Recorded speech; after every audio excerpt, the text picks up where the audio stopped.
खबरों पर खेला में विवादों के बीच फंसी EVM.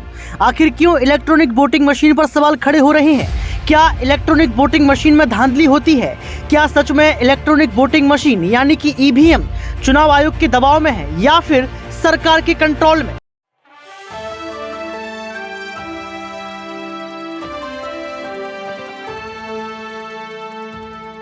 Next 9 news political bite के खास प्रोग्राम खबरों पर खेला में आपका स्वागत है।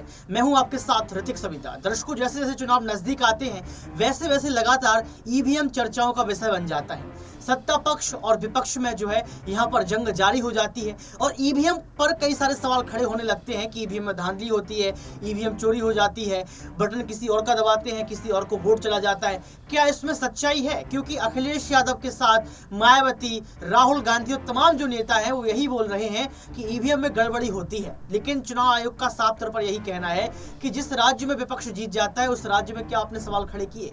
ये बात जो है कई बार चुनाव आयोग बोल चुका है। लेकिन सवाल ये उठता है कि क्या यहाँ पर मीडिया इस मुद्दे को उठाती हुई नजर आएगी? क्योंकि मायावती जहां पहुंच, अभी मायावती मध्य प्रदेश पहुंची थी, उसके पहले उन्होंने एक प्रेस कॉन्फ्रेंस की थी। तमाम प्रेस कॉन्फ्रेंस में मायावती ने यही जिक्र किया है कि ईवीएम में गड़बड़ी होती है। उन्होंने साफ तौर पर यही बात कही है कि अगर ईवीएम हटा दी जाए और अगर आज ही चुनाव करवा लिया जाए तो हम आज जीत कर दिखाएंगे। वहीं अखिलेश यादव जो है ईवीएम की गड़बड़ी को लेकर बयान देते हुए नजर आए। राहुल गांधी ने भारत जोड़ो यात्रा में जिक्र किया था कि ईवीएम में जो है गड़बड़ी है। तो क्या इसमें सच्चाई है? क्योंकि ईवीएम में ही तमाम राजनीतिक दलों का जो है भविष्य सुरक्षित होता है। ये तय होता है ईवीएम के माध्यम से कि अगला प्रधानमंत्री कौन बनेगा, क्योंकि जनता अपना मत ईवीएम में ही डालती है। जनता अपना मत पूरे उत्साह के साथ और जो उसने सोचा है जिन मुद्दों के साथ ईवीएम में ही डालती है। लेकिन जब ईवीएम पर ही सवाल खड़े कर दिए जाएं तो ये चर्चा का विषय बनता है। लेकिन सवाल यहाँ पर ये उठ रहा है, क्या मीडिया ईवीएम पर चर्चा करना नहीं जानता है? क्या मीडिया ईवीएम के मुद्दे को छुपाना जानता है? क्या मीडिया को ये पता है कि ईवीएम में धांधलीबाजी होती है? क्योंकि लगातार देखा जाए तो पूरा मीडिया दिल्ली पॉल्यूशन के बारे में दिखा रहा है, पूरा मीडिया यहाँ पर नीतीश कुमार के शब्द भाषण पर दिखा रहा है कि उन्होंने किस तरीके का भाषण दिया। पूरा मीडिया जो है यहाँ पर कहीं ना कहीं इंडी गठबंधन को लेकर बातचीत कर रहा है। लेकिन जो ईवीएम का मुद्दा है वो कहीं ना कहीं मीडिया से गायब होता हुआ नजर आ रहा है। पहले आपको सुनाएंगे कि आखिर ईवीएम पर मायावती क्या कुछ कहती है। इस बाइट को आप देखिए। बैलेट पेपर से वहाँ चुनाव हो रहा है, तो इसलिए मैं आपको ये बताना चाह रही हूँ कि ये मशीनों का कमाल है और कुछ नहीं है। नहीं तो ये लोग ईवीएम की बजाय बैलेट पेपर से कराएं। तो आप रिकॉर्ड उठा के बीएसपी का देख लो। जब तक बैलेट पेपर से चुनाव होता रहा, हमारा हर चुनाव के अंदर हमारी पार्टी का जनाधार बढ़ा है और वोट का प्रतिशत बढ़ा है और सीटें बढ़ी हैं। और जब से ये मशीनें आई हैं तब से ये गड़बड़ हुआ है। जरूर कुछ दाल में काला है और इसको लेकर हम लोग माननीय सुप्रीम कोर्ट में भी गए। ऐसा नहीं है हमारी पार्टी गई, और भी पार्टियां गई मतलब।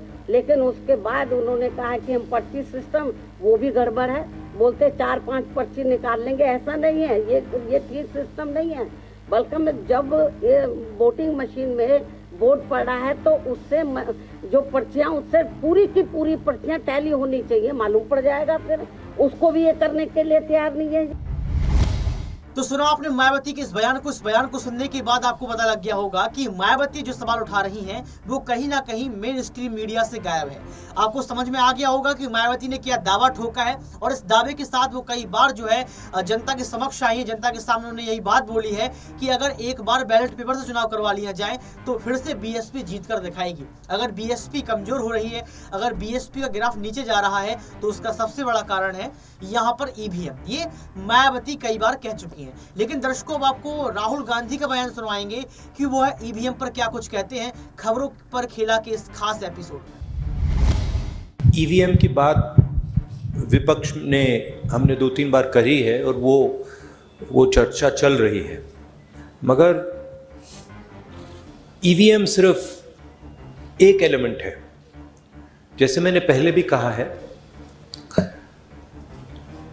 आज हिंदुस्तान के सारे इंस्टीट्यूशंस आरएसएस और बीजेपी ने कंट्रोल कर दिए हैं और हिंदुस्तान के सब इंस्टीट्यूशंस पर उनका दबाव है।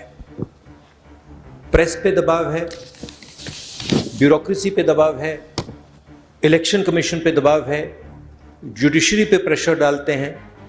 तो सारे के सारे इंस्टीट्यूशंस पर उन्होंने कब्जा कर रखा है। तो ये लड़ाई अब जो पहले राजनीतिक लड़ाई होती थी वैसी लड़ाई नहीं है। एक पॉलिटिकल पार्टी दूसरी पॉलिटिकल पार्टी के बीच में लड़ाई नहीं है।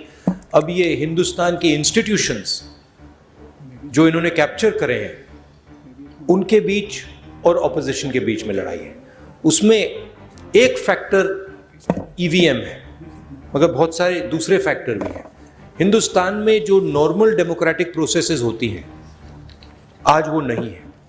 जो विपक्ष के लोगों पर आक्रमण हो रहा है, सीबीआई, ईडी, पेगासस, ये नॉर्मल डेमोक्रेटिक फंक्शनिंग नहीं है। तो सुना आपने राहुल गांधी के इस बयान को सुनने के बाद आपको पता लग गया होगा कि किस तरीके से राहुल गांधी ने ईवीएम को लेकर कई सारे बड़े बड़े सवाल खड़े कर दिए। लेकिन इन सवालों का जवाब ना ही यहाँ पर चुनाव आयोग के पास है, ना ही इन सवालों का जवाब जो है सत्ता पक्ष के पास है। और सबसे बड़ी बात यह है कि ये जो सवाल राहुल गांधी का है वो सवाल आखिर मीडिया क्यों नहीं उठाना चाहती है, आखिर क्यों मीडिया इस पर बात करना नहीं चाहती है। क्या मीडिया भी चाहती है कि ईवीएम का मुद्दा सामने ना आए, क्योंकि ये सवाल राहुल गांधी का नहीं तमाम विपक्ष की पार्टियों का है। दर्शकों, अब आपको अखिलेश यादव का वह बयान सुनवाते हैं जिस बयान को लेकर जो है लगातार चर्चाएं की गई कि अखिलेश यादव, मायावती सहित तमाम लोग ईवीएम पर चर्चा क्यों करते आए हैं। 2 गाड़ियां क्यों भागी? अगर कोई चोरी नहीं थी, प्रशासन ने, सिक्योरिटी ने इतना इंतजाम क्यों नहीं किया? इतनी फोर्स है, अभी इलेक्शन की फोर्स गई नहीं है यूपी से, तो आखिरकार अधिकारी क्यों नहीं कर रहे थे? क्या वजह है कि बिना सिक्योरिटी, बिना इतने इंतज़ाम के ईवीएम्स जा रही हैं? और ईवीएम्स के बारे में ये मानना है कि किसी भी वेयर हाउस में रखी हो या किसी भी स्ट्रांग रूम में रखी हो, तो बिना प्रत्याशी के जानकारी के आप मूव नहीं कर सकते हैं। अगर आपको ईवीएम्स को मूव करना है तो कम से कम जो प्रत्याशी चुनाव लड़ रहे हैं उनकी जानकारी में होना चाहिए। और सोचिए, मुख्यमंत्री आवास से प्रमुख सचिव, मुख्यमंत्री जगह जगह फोन कर रहे हों और डीएम्स को बता रहे हों। ये घबरा गए उसी दिन जिस दिन अखबारों में कुछ जगह आया कि कहीं पार्क की सफाई हो रही है, कहीं घर की सफाई हो रही है। और आप में से वो लोग हैं जो ज़मीन पर घूमे हैं, जो ज़मीन पर चुनाव चल रहा है, वो भारतीय जनता पार्टी के खिलाफ था, जनता के अंदर नाराज़गी थी। ये जो कल एग्जिट पोल आए हैं, मैं एग्जिट पोल पर बोलना नहीं चाहता था, लेकिन जो एग्जिट पोल आए हैं वो कहीं ना कहीं परसेप्शन ये क्रिएट करना चाहते हैं कि हाँ, भारतीय जनता पार्टी जीत रही है, जिससे वो चोरी भी करें अगर, वो भी ना पता लगे कि हाँ चोरी हुई है। इसीलिए अगर हमने वोट दिया है तो मैं अपने नौजवानों से, किसानों से और आम लोगों को कहूँगा कि उतनी हमारी जिम्मेदारी बनती है कि वोट को हम बचाएं। अगर वोट नहीं गिना जाएगा तो लोकतंत्र कहाँ जाएगा? और ये लोकतंत्र की आखिरी लड़ाई है। मैंने कई बार कहा कि उत्तर प्रदेश का चुनाव लोकतंत्र की आखिरी लड़ाई है। इसके बाद तो जनता को क्रांति करनी पड़ेगी, तभी बदलाव आएगा। इसलिए मैं अपने पार्टी के लोगों से और जो सच्चे ईमानदार, सच्चे सिपाही हों, सच्चे अधिकारी हों, सच्चे पत्रकार हों, कम से कम आगे आएं और लोकतंत्र को बचाने के लिए खड़ा हों। और मैं अपनी पार्टी के लोगों से कहूँगा कि जब तक काउंटिंग न हो जाए तब तक कम से कम ये नज़र रखें और लगातार निगरानी रखें कि कैसे वोट बचाया जा सकता है, कैसे। सुना आपने यहाँ पर अखिलेश यादव के इस बयान को सुनने के बाद आपको पता लग गया होगा कि ईवीएम के मुद्दे पर आखिर क्यों पूरा विपक्ष गरमाया हुआ है। हालांकि इंडी गठबंधन हो चुका है। अब ये भी कहा जा रहा है कि चुनाव के पहले इंडी गठबंधन जो है टूटता हुआ नजर आएगा, तमाम पार्टियां बिखर जाएंगी। लेकिन हम लोग सवाल यहाँ पर और सिर्फ ये कर रहे हैं कि अगर ईवीएम बहुत बड़ा मुद्दा है तो क्या मीडिया के लिए बहुत बड़ा मुद्दा नहीं है? और अगर मेन स्ट्रीम की मीडिया, सैटेलाइट चैनल इन तमाम मुद्दों से जो है जनता को भटकाने का प्रयास करेंगी या जनता तक ये इन बयानों को नहीं पहुंचाएंगी, तो कहीं ना कहीं ये जनता के साथ पक्षपात होता हुआ नजर आएगा। लेकिन दर्शकों, आपको जाते जाते यहाँ पर सुप्रीम कोर्ट के वकील का बयान सुनाएंगे कि उन्होंने किस तरीके से जो है ईवीएम के मुद्दे पर लेकर भाजपा सरकार को टारगेट किया और ये कह दिया कि जो चुनाव आयोग है वो कहीं ना कहीं भाजपा सरकार के दबाव में काम कर रहा है और चुनाव आयोग को कहीं ना कहीं भाजपा की सरकार से डर है। ईवीएम यानी एवरी वोट टू मोदी। इस चीज को जो है हमारे जनता को बदलना पड़ेगा, क्योंकि ऐसा देखा जा रहा है कि ईवीएम में बहुत सारे टेक्निकल प्रॉब्लम हो रहे हैं। वोट किसी को दे रहा है, जा किसी को रहा है। बहुत सारे लोग सोशल मीडिया पे भी डाले हैं इस वीडियो को। इस पे बहुत सारे केस भी हुए हैं सुप्रीम कोर्ट में। लेकिन सुप्रीम कोर्ट में केस होने के बावजूद जो इलेक्शन कमीशन ऑफ इंडिया है वो ये नहीं चाहती है कि ईवीएम हटे देश से। वो चाहती है नहीं ईवीएम ही रहे, बैलेट पेपर से नहीं हो, जो कि गलत है। क्योंकि देखिए, देश में जनता मालिक होता है, देश का मालिक जनता होता है। अगर आपको इस पे एक राय लेना है तो एक सर्वे करवा लीजिए, जनता का राय आप जान लीजिए किस चीज से वोट करवाना चाहिए। क्योंकि अगर इस चीज पे अगर सर्वे होता है तो मैं 100% कह सकता हूं कि जितने अधिकतर लोग हैं वो ईवीएम के खिलाफ ही वोट करेंगे। तो इससे विकल्प क्या है सर? विकल्प क्या है? विकल्प देखिए, विकल्प जो पहले बैलेट पेपर से होता था वही ठीक था, क्योंकि ईवीएम जो है वो इलेक्ट्रॉनिक मशीन है। इलेक्ट्रॉनिक मशीन को हम छेड़छाड़ कर सकते हैं, कोई भी इलेक्ट्रॉनिक मशीन हो। एक घड़ी भी अगर बनाते हैं वो भी हैकेबल हो जाता है। कर्नाटक में तो छेड़छाड़ नहीं हुई, कर्नाटक में जीत गए, दिल्ली चुनाव हो गया। ये सिर्फ कर्नाटक का बात नहीं है, क्योंकि कुछ ऐसे स्टेट हैं जिसको जान के बीजेपी हारती है। कैसे? कि वो जनता जो है ये बिलीव ना कर सके कि ईवीएम हैक होता है। बाद में जब भी लोकसभा होगा ईवीएम हैक करके ये जीत जाएंगे। उसमें कहेंगे नहीं, लोकसभा में लोग जो है मोदी को वोट करते हैं और स्टेट में अलग इलेक्शन। क्योंकि देखिए, यही प्रचार हो गया है। दूसरी चीज है क्या, गोदी मीडिया भी इतना प्रचार कर रही है, चुनाव हुआ नहीं है लेकिन पहले से कह रही है कि इतना सीट आ जाएगा, इतना आ जाएगा। तुम कैसे कह रहे हो यार? 140 करोड़ जनता का देश है ये, और तुम पहले ही अनुमान लगा लिए। सर्वे करवाते हैं। सर्वे तुम कितना 140 करोड़ जनता का थोड़ी कर लिए। 10,000 20,000 तुम सर्वे किए होगे, पूरे देश का तो सर्वे नहीं कर लिया। और उसमें तुम कैसे निकाल लिया 300 से प्लस सीट आएगा। सर, आपने ईवीएम पर जो है पहले भी चर्चा की है, धांधली कैसे होती है, उसका सच क्या है?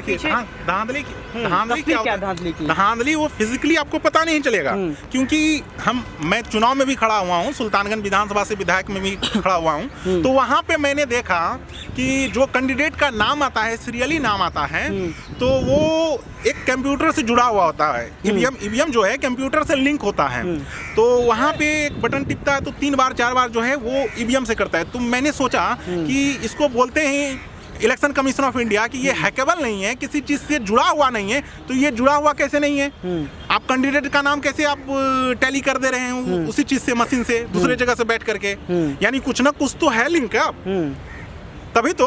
जब वो लिंकअप है तो ये चीज तो आसान है करने का। लिंकअप है तो चुनाव आयोग को ये चीज समझ में नहीं आती है। चुनाव आयोग को सब समझ में आती है। इसलिए तो एडीआर का जब केस हुआ सुप्रीम कोर्ट में, एडीआर वाला बोला कि वीवीपैट का पूरा मिलान होना चाहिए।